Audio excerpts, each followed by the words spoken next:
মা, এই নিন আপনার চা। তুই আবার কষ্ট করে আমার জন্য চা আনতে গেলি কেন? আমি ছাড়া তো এ বাড়িতে আর কেউ নেই যে আপনাকে চা করে দেবে, তাই আমি নিজেই চা করে নিয়ে আসলাম। বস বস, দেখি আমার সামনে একটু বস তো।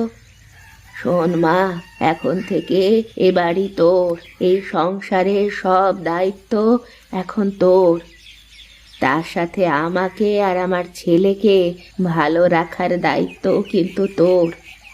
আমাকে আশীর্বাদ করেন মা, আমি যেন এ বাড়ির মান সম্মান রক্ষা করতে পারি। আমি তো সব সময় তোদের জন্য আশীর্বাদ করি পাগলি। আজ থেকে তুই এ বাড়ির বউ না, তুই এ বাড়ির মেয়ে হয়ে থাকবি।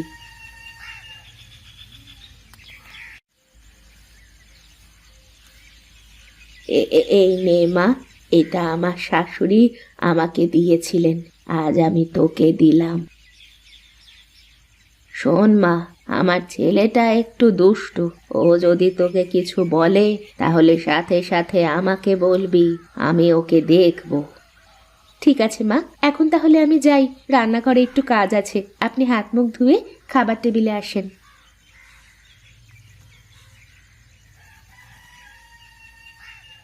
এই যে শুনছেন, ওঠেন, অনেক বেলা হয়ে গেছে, মা আপনার জন্য খাবার টেবিলে অপেক্ষা করতেছে। ওভাবে তাকিয়ে কি দেখেন? তোমাকে দেখি সখী, তোমার ওই মায়া ভরা মুখটা দেখি। ওভাবে দেখার কি আছে শুনি? আমি কি হারিয়ে যাচ্ছি নাকি?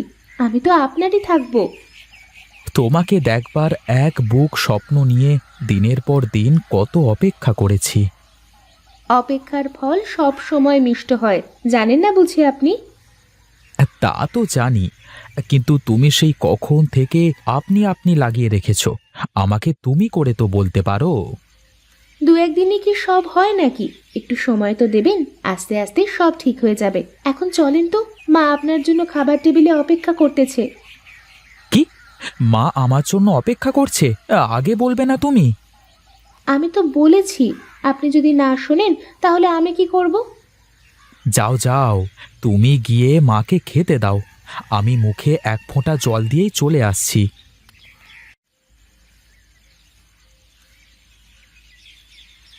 মা, তোমার শরীর ঠিক আছে? কি যে বলিস রে বাবা, এখন তো আমি পুরো সুস্থ। এতদিন তো বলতে আজ হাতে ব্যথা, কাল পায়ে ব্যথা, পরশু মাথা ব্যথা, আর এখন কোনো ব্যথাই নেই। কি ব্যাপার? হ্যাঁ, তুমি ওভাবে চুপি চুপি হাসছো কেন? দেখছেন তো মা, একটু যে হাসবো তাও ওনার থেকে অনুমতি নিয়ে হাসতে হবে। শোন বিনোদ, বৌমাকে কিচ্ছুটি বলতে পারবি না তুই।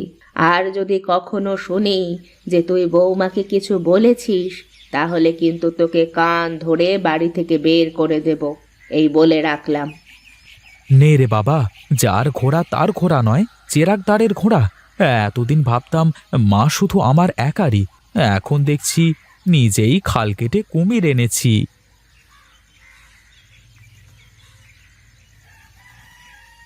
কোথায় চললে কাকা এই অসুস্থ শরীর নিয়ে? তোমার কাছেই যাচ্ছিলাম বাবা। ভালোই হলো, এই পথের মধ্যে দেখা হয়ে গেল। ওরে বাবা, এই অসুস্থ শরীর নিয়ে আমার কাছে যাওয়ার কি দরকার ছিল? তুমি বললেই তো আমি তোমার সাথে গিয়ে দেখা করে আসতাম। কে শোনে কার কথা রে বাবা?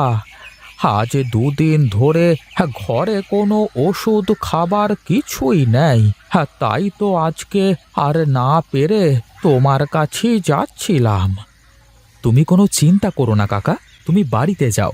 আমি ওবেলায় বাড়ি ফেরবার পথে তোমার ওষুধ আর খাবার দিয়ে আসবো।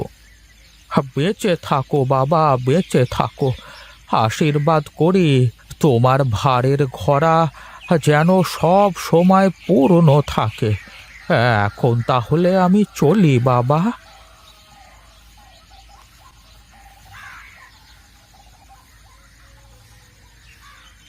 দাদা, তোমার সাথে কিছু কথা ছিল।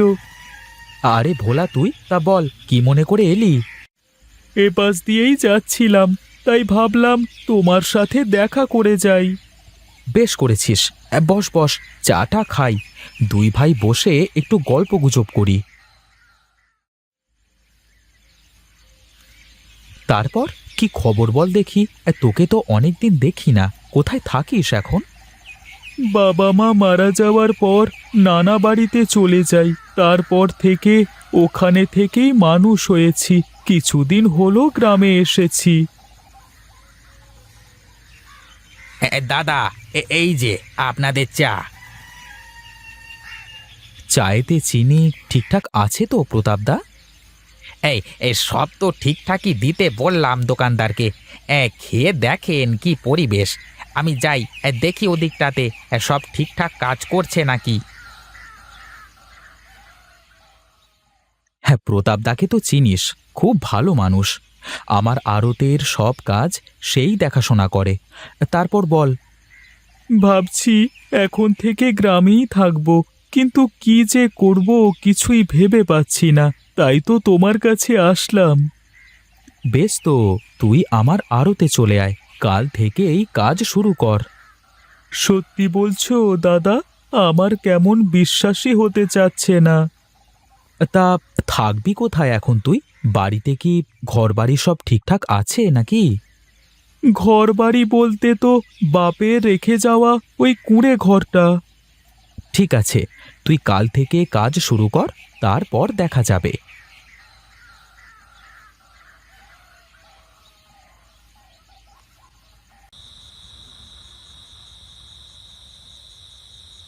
এত সময় বাইরে কি করছিলে তুমি? মায়ের সাথে গল্প করছিলাম একটু। তুমি জানো না যে ঘরের মধ্যে কেউ তোমার জন্য অপেক্ষা করে বসে আছে? জানি তো, কিন্তু তার থেকে যে আমার কাছে আমার মায়ের গুরুত্বটাই বেশি। ঠিক আছে, তুমি তাহলে তোমার মায়ের কাছে গিয়েই ঘুমাও। আমার ঘরে তোমায় আসতে হবে না। নামো বলছি, নামো আমার বিছানা থেকে। আজকে তুমি বাইরে ঘুমাবে, তোমার কোনো জায়গা নেই আমার ঘরে। যাও।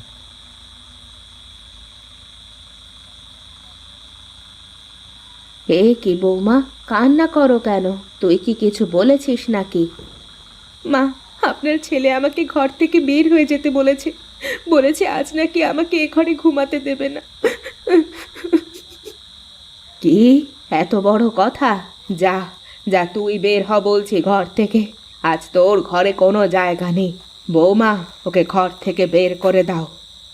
না মা, বাইরে অনেক ঠান্ডা, উনি আমার সাথে এ ঘরেই ঘুমাক। দেখেছিস তো, ও তোর জন্য কত চিন্তা করে, আর তুই ওকে ঘর থেকে বের করে দিতে চাস? তুমি আমার কোনো কথা না শুনেই আমাকে একগাদা কথা শুনিয়ে দিলে মা। তোর কোনো কথা শুনবো না আমি। এখন গেলাম আমি। আবার যদি তুই ওকে কিছু বলিস তাহলে কিন্তু ভালো হবে না। হলো তো, আমাকে বকা খাওয়ানোর জন্যই এমনটা করলে। এখন শুয়ে পড়ো, অনেক রাত হয়ে গেছে।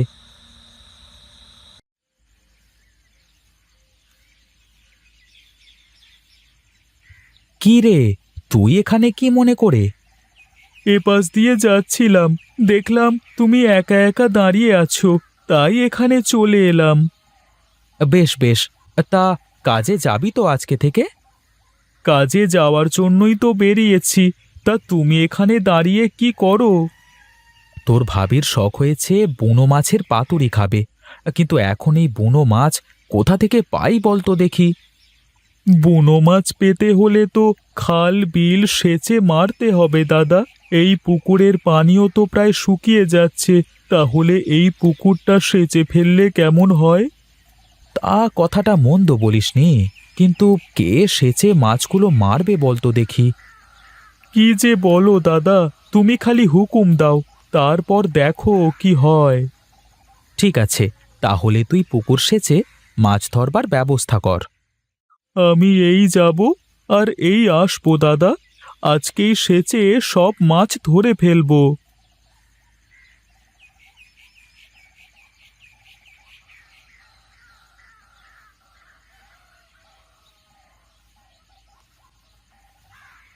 বাহ, ফুলগুলো তো বেশ সুন্দর ফুটেছে। কার ফুল গাছ দেখতে হবে না, আর ঠিকঠাক যত্ন নিলে তো ফুল ভালো মতো ফুটবেই। হ্যাঁ, তাই তো, ঝড়ে বক মরে ফকিরের কেরামতি বাড়ে। তুমি সব সময় আমাকে পচাতে চাও। যাও, তোমার সাথে আমার আড়ি। এখন থেকে আর তোমার সাথে কোনো কথাই বলবো না। কি ব্যাপার, দুজনে দাঁড়িয়ে কি কথা হচ্ছে? মা, আজকে পুকুর সেচ দিয়ে সব মাছ ধরা হবে। কে যেন বুনো মাছ খেতে দিয়েছে, তাকে বলে দিও তুমি। সত্যি বলছেন? পুকুর থেকে বুনো মাছ ধরা হবে আজকে? হ্যাঁ গো বউ, তুমি খেতে চেয়েছো আর আমি তা না করে পারি বলো? মা, আমরাও কিন্তু ওপরে দাঁড়িয়ে মাছ ধরা দেখব তাহলে। ঠিক আছে রে মা, তুই যা বলবি। তোমরা আসো তাহলে, আমি গেলাম, দেখি কদ্দূর কি হলো।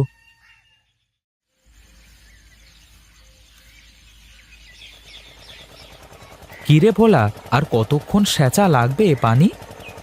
দাদা, দেখে তো পানি কমই মনে হচ্ছিল, কিন্তু এখন তো সেচে পানি ফোরানো যাচ্ছে না গো। আরে ফুরাবে ফুরাবে, আর তো বেশি পানি নেই। দাদা, এই পানি সব সেচে ফুরানো যাবে না। আর পানির মাছ কি সব সেচে মারা যায় নাকি? ঠিক আছে, তাহলে মাছ ধরা শুরু কর। আর একটু সেচতে হবে, তা না হলে এই পানিতে মাছ ধরা যাবে না। ঠিক আছে, তাহলে সেচতে থাক।